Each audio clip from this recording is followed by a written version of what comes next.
We've got a bone that runs from here to there, and we're going to bone off the meat rather than sawing bones up because we're working with common kitchen utensils. Jackson Landers teaches a unique culinary class. So we're going to have the cuts from one side of the bone and the cuts from the other side of the bone. It's a little bit of butchery, some cooking technique,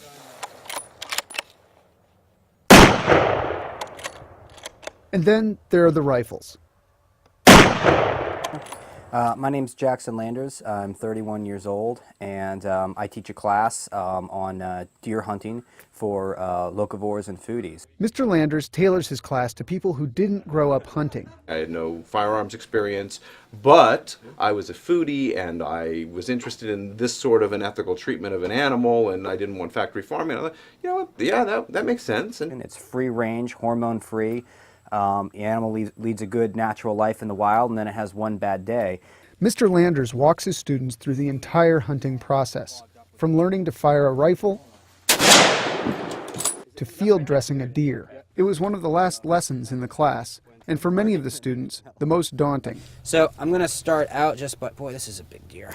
Most of what I'm afraid of and getting over is my societal biases against what I'm doing here, which is totally natural. Right. Yeah. It's how humans survive for tens of thousands of years. Yeah, and then all of a sudden I'm 100th great-grandfather would be ashamed of you. Yes, exactly. That's right.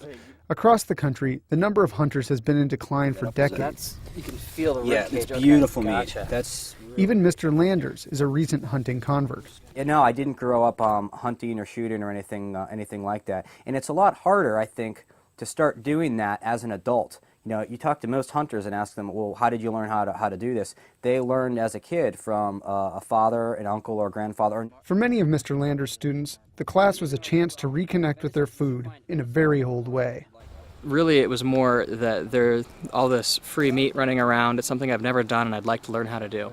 Kind of like being able to fix your own car or be able to grow your vegetable garden and bring in that food. And it feels really good to be able to say, hey, this salad or this meal that I'm eating comes largely from my own garden, from the work of my hands. And this feels like it's a good extension of that. For Ted Peters, a growing deer population had started to become personal. I have like 9 deer in my backyard a few weeks ago, and I'm a gardener. And they devastate daylilies, hosta. Hunting is one way to keep a large deer population that can cause auto accidents and crop damage in check. It's also a low-cost alternative to going to the grocery store, says Mr. Landers. Beef averages about, $7 a pound. And if a smallish deer gets you, about 40 pounds of meat, you're looking at $280 worth of food. At the field dressing course, Scott Swanson learned how to remove the backstrap, a prized piece of venison, which Mr. Landers cooked up at a demonstration dinner the next night. You put whatever seasoning you want on it and then roll it up, just like that, and pin it together. The backstrap is sautéed, then braised in beer and enjoyed. Like they're saying, it was like beef, but a little lighter, perhaps, but very flavorful. What did you think, Eddie? I thought it was amazing. And were Mr. Landers' students graduated? They're most of the way there.